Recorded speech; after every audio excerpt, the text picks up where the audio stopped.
Adkins Academy is an organization that I founded several years ago after working with many youth in the inner city of Washington, D.C., really helping with standardized exams. But then also with my medical background, I felt like I could do more to help students looking to get into nursing school and medical school. Working with Dr. Adkins has definitely helped with taking future exams like the NCLEX exam, just because of all the real life experience and that he has and that he's passed on to us.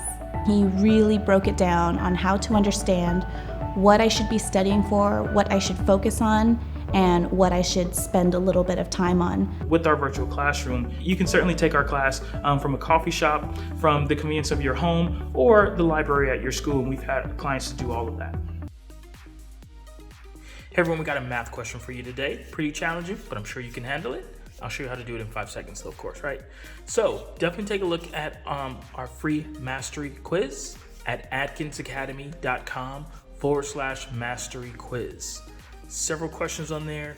I go over those questions. So definitely subscribe to our YouTube channel where you can actually find explanations and answers and me going over each one of those questions. All right, so stay tuned, subscribe to our YouTube channel, and definitely reach out to us 301-960-4950. Love to help you get past the TEAS test or the HESI exam or the NCLEX. Make sure that you get into nursing school. All right, let's take a look at this math question right here. So, very, very, very tough question if you don't know the trick to it and you don't know exactly how to do it, okay?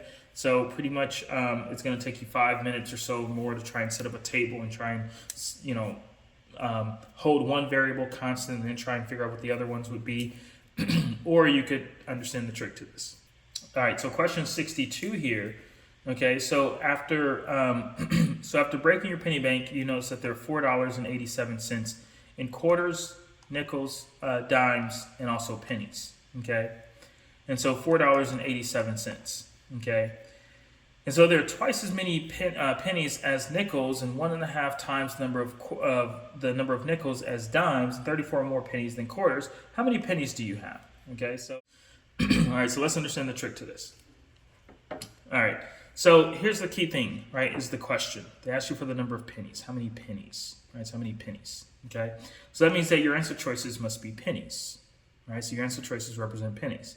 Okay, so given that you have $4.87 and you have this many this many that, this many this many that, but it does say that you have 34 more pennies than quarters. So you have 34 more pennies than quarters. Okay, so with that then, if you take away all of the pennies, what are you left with? So that's the key to the question, right? So if you take away all the pennies, what are you left with? You ready? So if you take away all the pennies, what are you left with?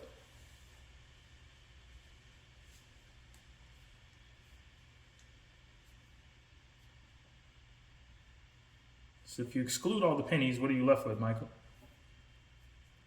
So not overthinking it, right? So dimes and nickels, but also quarters, right? So dimes, nickels, and quarters, right? So if you take out right? So you have $4.87 in quarters, dimes, nickels, and pennies, okay?